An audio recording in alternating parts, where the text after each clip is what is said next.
and welcome to This is 65. My name is Erin Ackenheil, and this is brought to you by Blackpoint Insurance. At Blackpoint, we help Medicare beneficiaries nationwide learn about the A, B, C's, and D's of Medicare, and we help agents and brokers learn to launch, grow, and retain their businesses. Through that process, we meet some incredible people, entrepreneurs, side hustlers, volunteers, people doing amazing work in the community, doing encore careers, these types of things. And they have really inspiring life experiences and life stories that really bring to light a successful career and a really well-rounded person and human. And I bring on some really great individuals. Today's guest is incredible. She's got an inspiring personal story, and she does so much through her work as executive director of ReScape.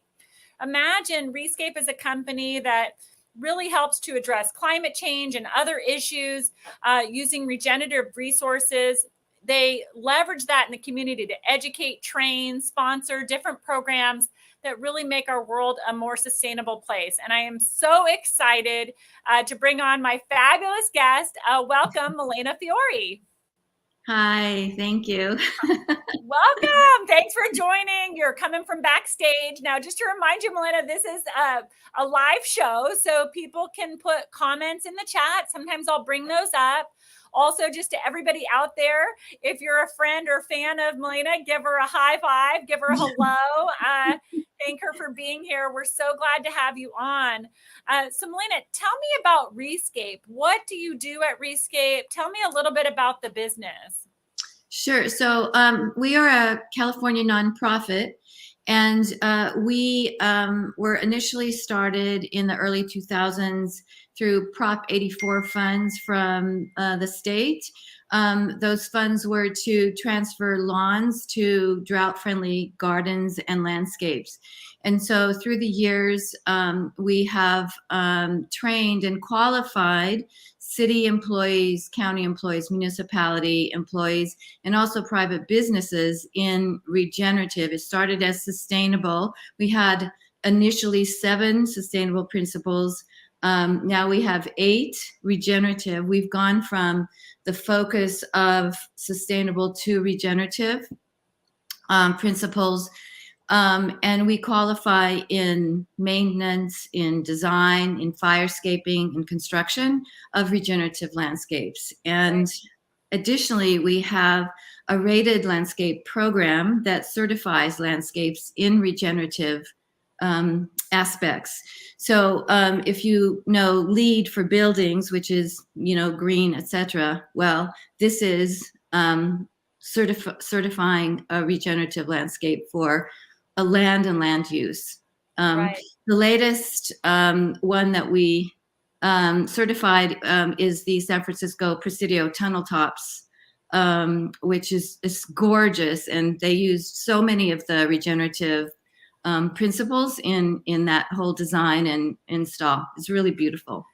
Wow. Well, I've got to do a drive-by and check it out and see how that is. So tell me a little bit, just what exactly is meant by the term regenerative? Like, what does that mean? And to the average layperson, what are we talking about here? Sure. So when you imagine the word sustainable, we can sustain it. That means keeping things the same. And we have, passed that time on our planet in the environment in terms of keeping things the same. That's no longer possible. And so the regenerative aspect is addressing topsoil, assuring that there's vital soil.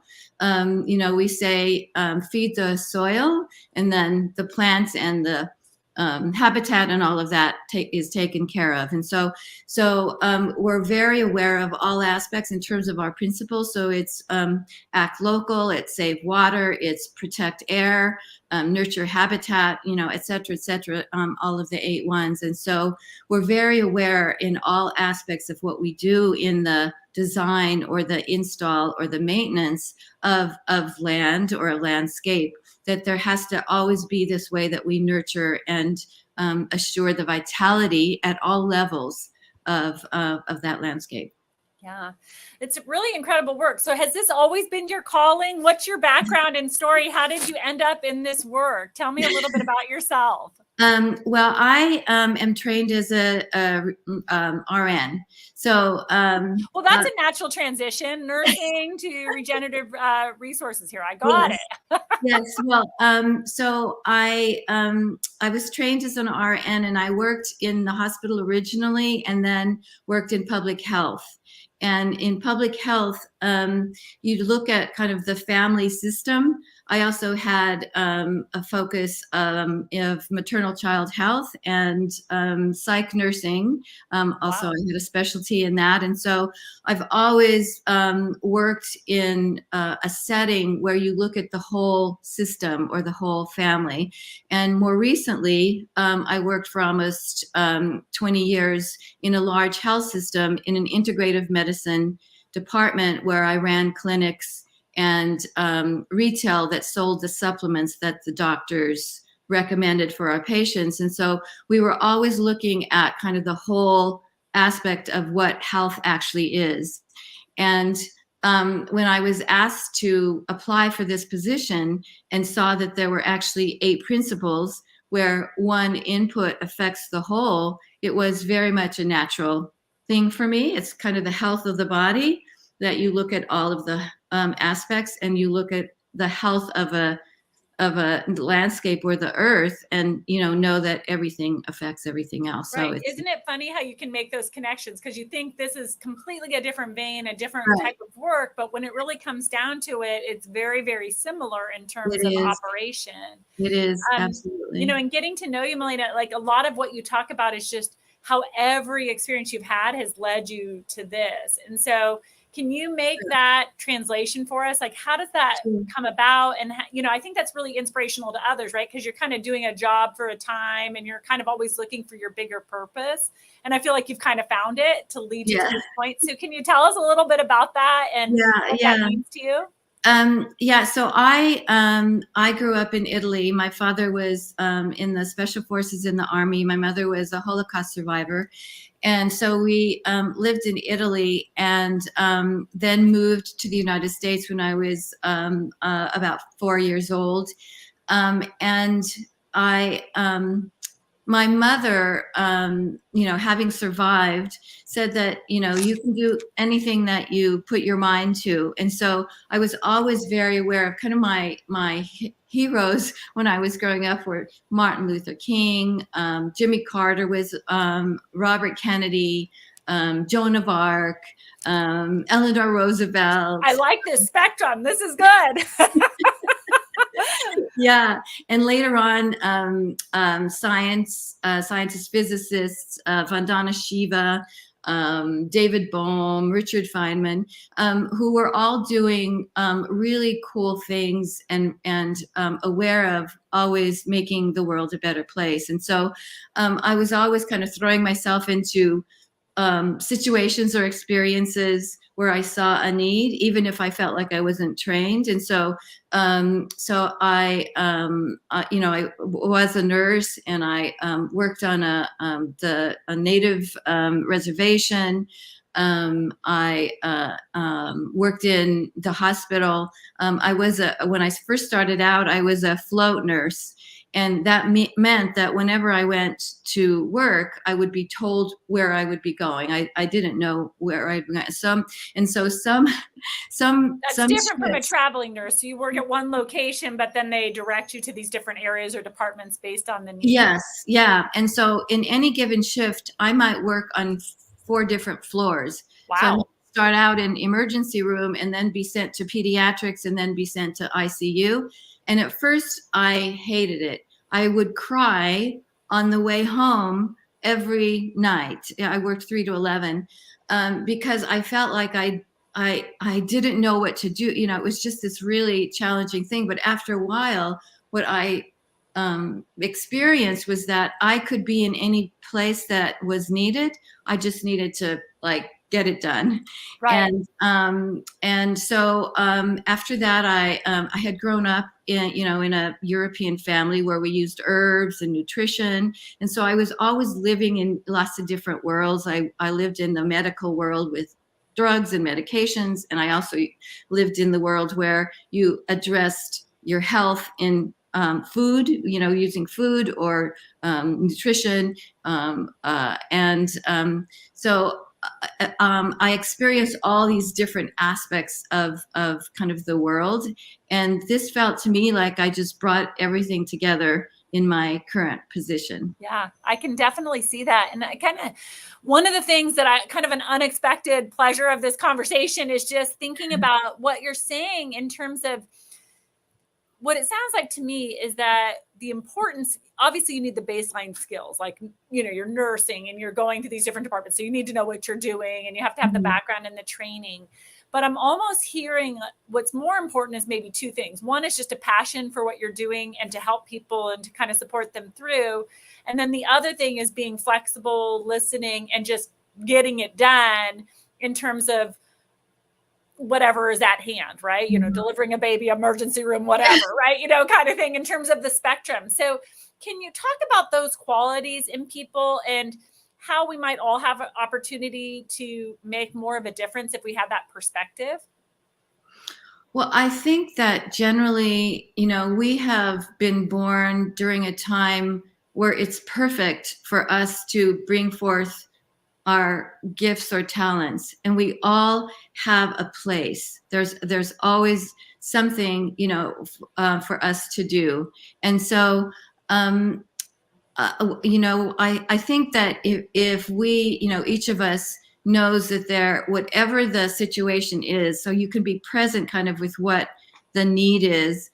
And there is that aspect of you, whether you know about it or have been trained or whatever, that there's something that you can do to help or to move things forward, or some way to assist, in a need. Right. I think that for us as women, what I'm aware of, I have a son, and we started the San Francisco Waldorf High School because it wasn't there, and so a lot of the students came and stayed, in the house. They lived from far away, so during the week they would stay in the city, and so I kind of know about how girls grow up and how boys grow up, and what I'm aware of is that boys kind of they don't think about if they know how to do it or not. They just kind of like, coach, put me in, let me in. I have no idea what's going on. Yeah, it's so great. But, for us as girls, what I noticed is that there was this kind of hesitation. Da, da, da, da, da, da, da. And so I guess, the reason I'm saying that is that it doesn't matter if you feel ready or not. If there is something coming into your world that is it's yours to do. And so don't like hold yourself back because you think you need more of something, whether you need, to be older or younger or less of this or more of that, all of those things. It really doesn't matter in the end. I'm getting like we're enough and it's coming to us for a reason, right? Exactly. So we can address it, we can listen, we can grab resources, whatever the case is. So yes, that makes me think a little bit about your work at ReScape in terms of what you're doing out there. One of the things that you mentioned kind of in the intro is you've done trainings and certifications of government entities or private employers and so forth. Tell me a little bit about the specific training programs that you sponsor and what graduating from one of those would look like. What is that certification does that give me? Yeah. So depending on what the qualification is, say for example, our maintenance qualification, it's a 4-day, and through COVID now everything is online, but generally the structure is that it's 4 days of training in each of the 8 principles. And so we go deep dives into each of those areas. And then at the end, on the 4th day, we actually go and do a practicum day in some place in the community for community benefit. They would, go deep into each of the different regenerative principles, including the laws and the ordinances and the permitting requirements for each of those aspects in terms of maintenance.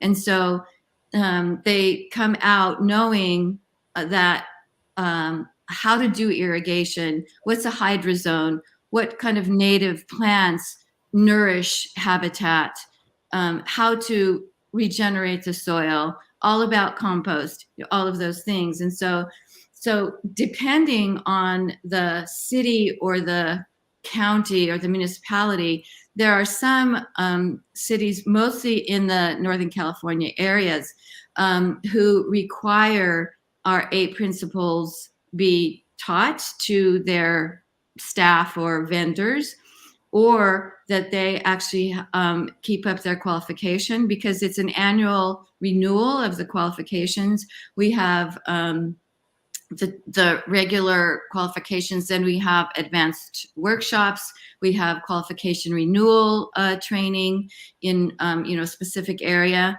It might be green stormwater infrastructure, it might be how to build or maintain a bioretention area, it might be how to build a habitat garden or flyway zone, etc. And so some cities actually hire, because they have been qualified by ReScape, they hire them. So, and there also is a way for them to have development in their career. Our really big focus is on workforce development. That's, we have 3 priority areas, and workforce development is one of them. The other is, what do you mean by workforce development? So just having more people that have this certification and can do it on the jobs? Is that what that means? Exactly. So the kind of core of our work is addressing climate change, and specifically for us, it's outdoor, it's landscapes, right, and land use, because that's a whole other area, and so developing a green jobs workforce. My dream is to have our regenerative trained folks actually be part of a group that has a really good living wage, and so workforce development, and then climate equity is a whole other aspect of our work, to assure that there is access. There now is a tree equity score. They talk about the urban forests, et cetera, in relation to carbon sequestration. So that's another really important focus for us. And then the other is in policy. So we train our folks. These are the laws in terms of landscapes. This is, water savings. These are the formulas that you need to use in order to get, irrigation and, lay it in the right places. And we also move policy forward so that it's looking at a regenerative way of permitting all of those things. So there are some policies, we work with the state, some of those departments, Department of the Water Resources, State Water Resources Control Board, California Air Resources Board. We work with them to support their work and the laws and the ordinances that, are part of the state of California. Yeah, gotcha. So, Milena, I just want to remind everybody to give us a like. We've got people watching live now. People are saying, love your passion. So that's really nice to see. I like seeing that in the comments here. One of the things I wanted to comment on is, I think, 4-day coursework.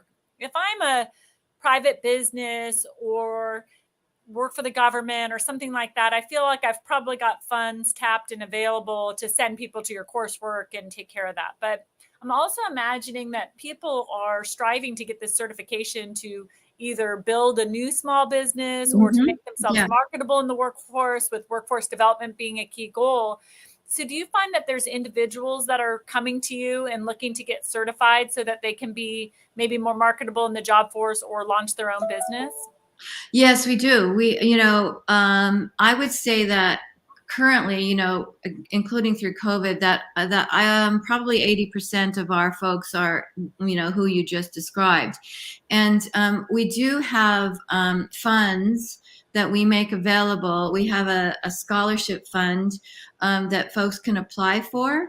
either partial or full scholarship to cover tuition. And I just was yesterday working with our training coordinator. We have 5 applicants for our maintenance qualification training, which starts at the beginning of February. And we have 5 different funds, fundraising funds, and the Regenerative Education Fund to me is the most gratifying, because it's so wonderful to be able to support somebody to either start their business or to move the regenerative aspect forward. Say, I mean, we have someone who works in a zoo, and they're taking our cards. We have and are they doing that to apply that work practically in the work they do at the zoo? Yeah. So what kind of hope would what are they trying to get out of the class that they would bring back to like working at the zoo? How would that work? Well, they want to know how to assure healthy soil, or have a balance in terms of the landscape. We train integrative pest management, so not chemicals, those kinds of things. So to be aware of all of those aspects. Also, there are water saving designs or plants, which until 2 weeks ago, we were in a very severe drought. I'm like, bottle this water, please, do anything. Yes, and as we see all of the runoff, I'm a little like nauseous, because there are really important structures that need to be built so that the water is not wasted. Like right now, the water in the bay is brown because of all the soil runoff. And, over the past, 30 years, topsoil has degraded. Like, I think it's the size of England is how much topsoil is lost annually. Oh my And gosh. in 50 years, we won't have the topsoil that is necessary. And of course, again, talking about how everything is integrated, topsoil the current one doesn't have the minerals, all of that are necessary for healthy plants, which include the food that we eat. And so when we don't have that in the soil that our food is grown in, we don't have the minerals that we need actually to be healthy. So there are many issues. Magnesium is a huge thing right now for people. 95% of the planet people don't have enough magnesium, which is absolutely necessary for functioning of the cells. And that specifically is the reason is because the magnesium levels in our soil and the food that we grow is, it's too low. Right. I'm interested. I just out of the sidebar, I think when I've seen all this rain, I always think, I know a question that comes to a lot of people is like, well, how can we still be in a drought if we have all this rain? And it's because we don't have the right storage solutions for it. Would the work that you do, some of the certifications you do, are you teaching people to build these sort of regenerative storage sheds, and they're putting them underground or above, where are they putting them, and how would they go about this? Yeah, so we have our general maintenance qualification, our general design qualification, and then in our workshops we go into a more specific kind of subject area or topic or principle. And so, for example, building a rain garden is one, or rainwater capture, bioretention areas, bioswales, that kind of thing. And we are working with some of the landscaping companies and training, specifically doing some trainings in a specific area. And so, yes, green stormwater infrastructure, really, really important right now. Yes, definitely. So we have our qualifications, and then we have certification. So certification in, for example, sea level rise design and planting, we definitely need to address that. There's a law that gas equipment needs to be electrified now. And so There's monies from the state to be able to buy some of that electric equipment. So we're going to be having a certification in that.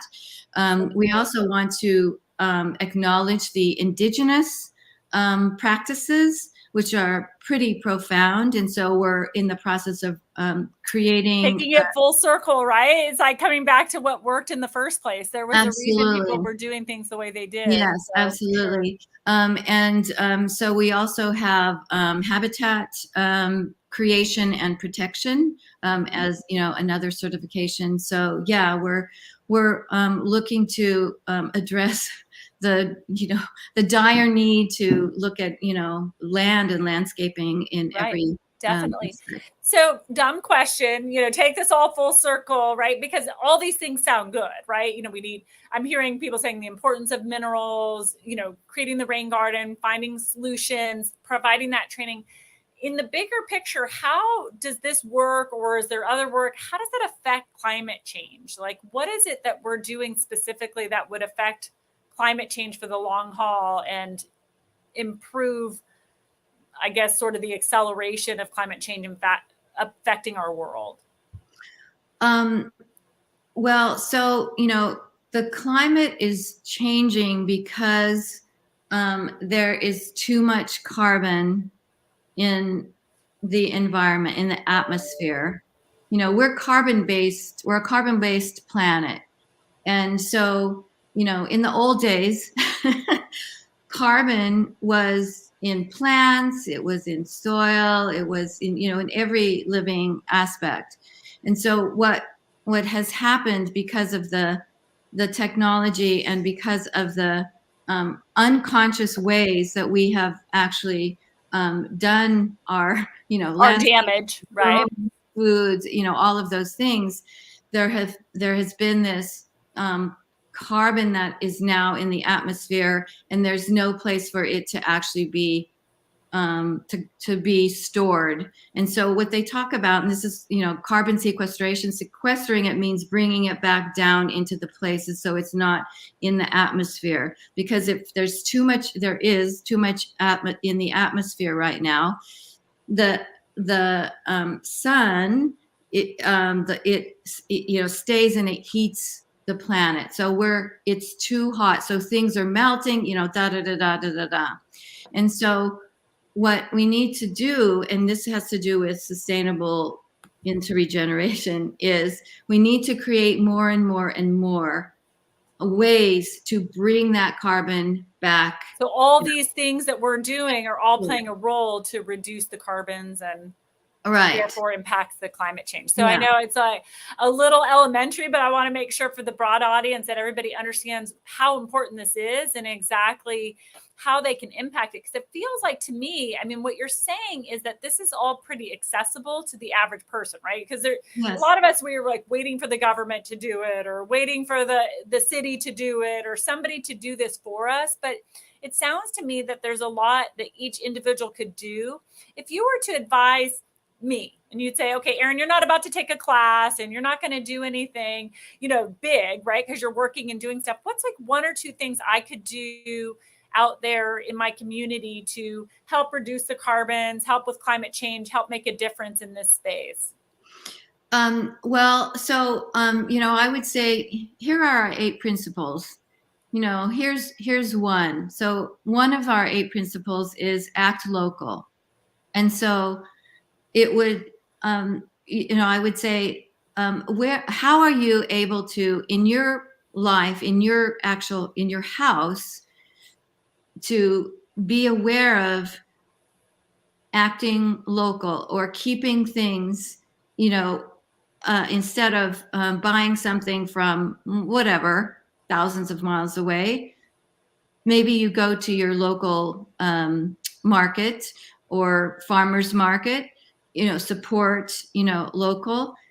Be aware of kind of where you get your clothes, kind of, there are all these different places where there's a way that we are not really nourishing the earth, and therefore even ourselves.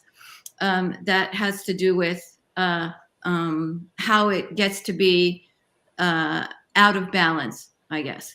Right. Yeah. So, I mean, there are lots of different things. So, we talk about bees and, that there's an issue with bees and pollinators.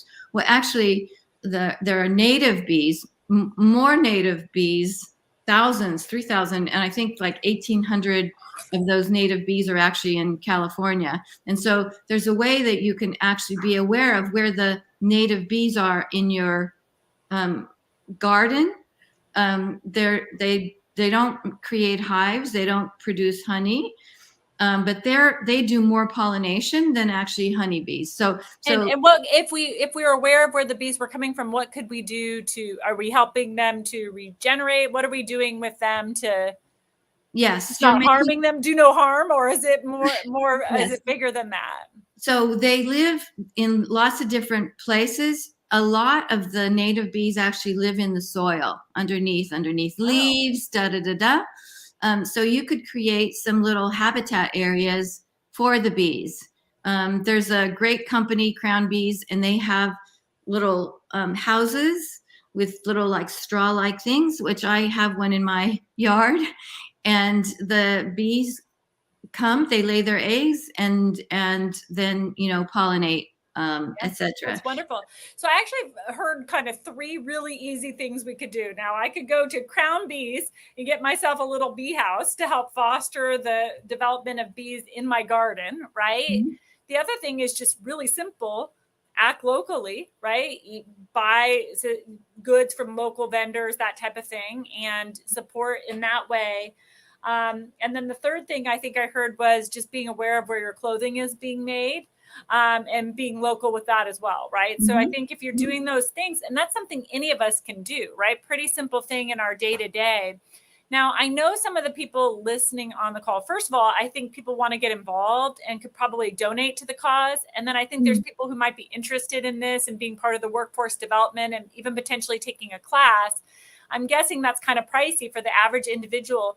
Can you talk us through how people could help and get involved? Yeah, so we have, we have our funds that you can donate. We also, for businesses, you could sponsor ReScape. We have a really great sponsorship program. We include our sponsors in some of our projects. We have some really wonderful projects that we're involved in. One example is that there's a farm in San Jose in a park, Amapuche Park, and they have a failed bioswale. And so we are going to help them to design and repair that bioswale. And we're going to do a research project with nurturing soil just with compost and nurturing the soil with biochar, which is a byproduct of wood and other things that are heated. Biochar actually helps keep water on site. And so we're doing that kind of research to see if it keeps the water on site better than just regular the soil bioretention area. Another project we have, we're working with a high school in Oakland, whose high school is built on a former toxic waste site. Oh, wow. And they asked us to help them to do some mitigation to make sure that,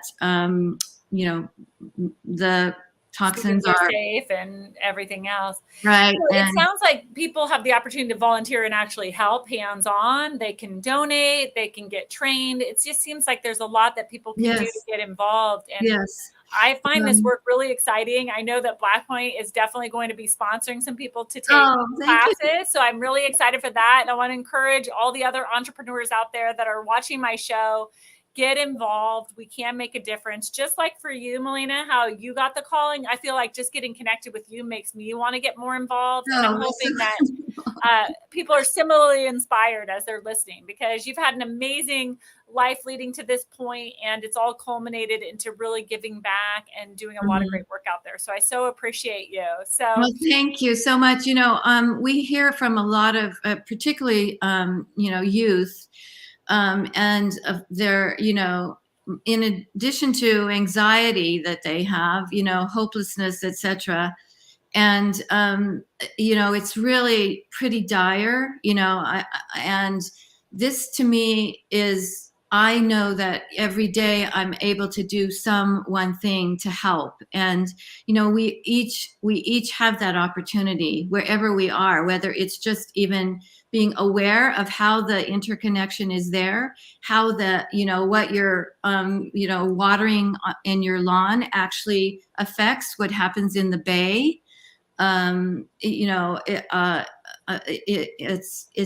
the opportunity is pretty great for us to make a difference, no matter, even if it's teeny little, even if we're just kind to somebody. They keep doing research studies about how people affect one another, etc. And they're aware that the grocery bagger at your grocery store affects 200 people in their work.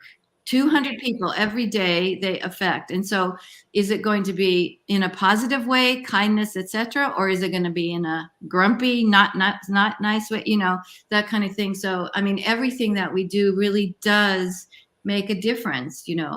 I love talking to you, Milena. It gets me inspired. I want to do good when I go out there and I'm talking to people in my business. It's the same thing, just putting it forward and taking care of others. You're such an inspiration. Just want to remind everybody, I know Milena is glad to take your questions directly. Her email's up here, milena@rescapecalifornia.org or ca.org, I should say. Or you can go to the website. There's ways to donate, get involved. I know they're constantly looking to create jobs and make it a good career path for those that are interested in that. There's also opportunities to donate and make a difference. I even think you have openings on your board. So people who are interested, please go to their website. If you have a question, you can go to Milena directly, or you can comment on this show, and I'll be sure to get the comments over to Milena. All I can say is please get involved. Do something every day, whether it's being a little kinder, it's helping with the environment, just shopping locally, donating, whatever you can do to make a difference. So Milena, thank you so much for joining us today. We're so happy to have you on the show, and please keep doing your good work and keeping us posted on how it's going out there. Thank you. Thank you. And thanks everyone. Have a great day. Bye.